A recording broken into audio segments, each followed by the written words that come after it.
Hello అండి అందరికీ. ఈరోజు నేను తోటకూర ఫ్రై అది ఎలా ప్రిపేర్ చేశానో చూపిస్తున్నాను. ఇది ఏంటంటే కొయ్య తోటకూర. యాక్చువల్గా మాకు గుంటూరు సైడ్ అయితే ఈ తోటకూరని అసలు యూస్ చేయము. ప్రజెంట్ మేమున్న దగ్గర ఈ తోటకూర దొరుకుతుంది కాబట్టి ఇదే యూస్ చేస్తున్నాను. ఇంకా ఇది కాడలు ఉడకవన్నమాట, అందుకని ఓన్లీ లీజ్ ఆకులతోనే ఇవి కర్రీ ప్రిపేర్ చేస్తున్నాను, ఫ్రైని. సో అది ఫస్ట్ కడిగి పెట్టుకున్న తర్వాత ఆకుల్ని డివైడ్ చేసి కడిగి పెట్టుకోవాలి. ఇసుక ఉంటుంది కదా, కడిగి పెట్టుకొని తర్వాత ఒక ప్యాన్ తీసుకొని బాండి పెట్టేసి అందులో ఆయిల్ వేసి తిరుమతి గింజలు అంటే ఇంకా పచ్చిశనగపప్పు, ఆవాలు, జీలకర్ర, ఇంకా ఎండుమిర్చి అవన్నీ వేసుకొని కోపు అయిన తర్వాత మనం ఇవి వేసుకుంటే సరిపోతుంది. యాక్చువల్గా అసలు ఆకుకూర చాలా హెల్దీ, వీక్లీ వన్స్ అన్నా ట్వైస్ అయినా కూడా తినొచ్చు. సో అదంతా చిటపట అనిన తర్వాత కరివేపాకు కూడా వేసి చిటపట అనిన తర్వాత నేను ఈ ఆకుకూర వేసేసాను. ఇది లిటరల్గా చెప్పాలంటే ఎన్ని కట్టలు మా సైడ్ ఎట్లా అంటే ఎక్కువ ఉంటుంది. ఇంకా ఇది ఏంటంటే చిన్న చిన్నగా ఉంది, ఎక్కువ కట్టలు తీసుకున్నా కూడా ఇంతే ఆకు అయ్యిందనమాట. ఇది ఫ్రై అయ్యే కొంది ఇంకా కొంచెమే అవుతుంది, చూసేయండి మీరే. హెల్త్కి చాలా మంచిది కూడా తోటకూర. ఇంకా ఇది వీక్లీ వన్స్ అన్న మనం అట్లీస్ట్ వన్స్ అన్న తినాలి. అందులో వెజ్ తినే వాళ్ళు కానీ కంపల్సరీగా తినాలి. నాన్ వెజ్ తినే వాళ్ళకంటే ప్రోటీన్స్ వస్తాయి, ఎగ్స్ అవి తింటారు కాబట్టి.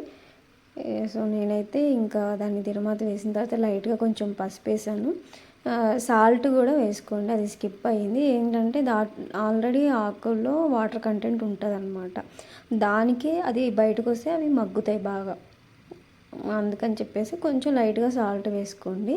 ఇది కూడా ఏంటంటే నేను చిన్నులపాయ కారంతో చేస్తాను. సో అది అక్కడ మగ్గేటప్పటికి నేను ఇక్కడ చిన్నులపాయ కారాన్ని రెడీ చేసుకుంటున్నాను. దీనికోసం ఏంటంటే ఓన్లీ చిల్లీ పౌడర్, కర్రీస్లో వేసే మసాలా కారం కాకుండా ఓన్లీ చిల్లీ పౌడర్, అందులోకి కొంచెం సాల్ట్, ఇంకా చిన్నులపాయలు ఇలా వేసి ఇవి బాగా దంచేసుకోవాలండి.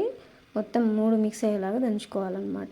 ఇలా చేస్తే కర్రీస్ సూపర్ అంటే సూపర్ ఉంటాయి. ఇవి కొన్ని కర్రీస్కి బాగా సెట్ అవుతాయండి.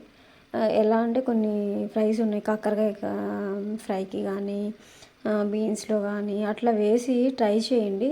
సూపర్ అంటే సూపర్ టేస్ట్ వస్తాయి అన్నమాట కర్రీస్ ఈ కాంబినేషన్స్లో.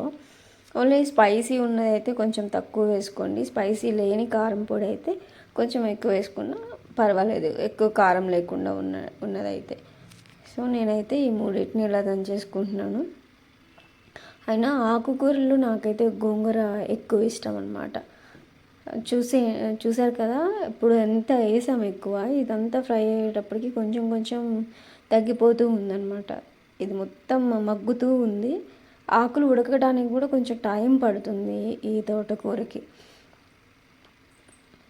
ఉడికేసిన తర్వాత ఇంకా ఉడకాలి అవి. ఎట్లా అంటే మనకి కనిపిస్తుంది ఉడికినట్టు, కానీ అవి మనం టచ్ చేసి చూసినా కూడా కొంచెం గట్టిగానే అనిపిస్తాయి అన్నమాట. సో ఏంటంటే మీరు చెక్ చేసుకోండి ఈ తోటకూరని అయితే.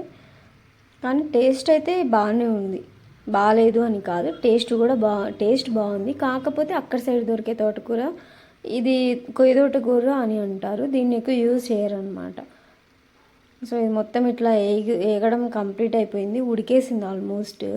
ఇంకా కొద్దిసేపు ఉడకబెడదామని చెప్పేసి నేను ఇంకా కొద్దిసేపు అలానే మీడియం ఫ్లేమ్లో, హై ఫ్లేమ్లో పెట్టలేదు, ఎందుకంటే అడుగంటినట్టు అయిపోతుంది.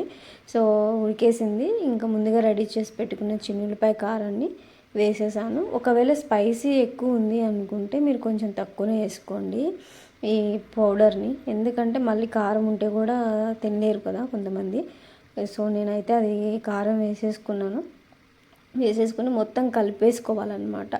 టేస్ట్ అయితే సూపర్ అంటే సూపర్. వేడి అన్నంలో ఇది వేసుకొని తినాలి, వెళ్ళిపోతుంది అనమాట. అలా అంత బాగుంటుంది టేస్ట్. ఒకవేళ మీరు ఈ వేలో తినలేదు అనుకుంటే ఈ కర్రీని ఒకసారి ట్రై చేయండి, టేస్ట్ చేయండి, తప్పకుండా కామెంట్ అయితే చేసేయండి ఎలా ఉందో. మేమైతే మ్యాక్స్ కొన్ని కర్రీస్లో కంపల్సరీగా చిన్నులపాయ కారాన్ని వేస్తాము.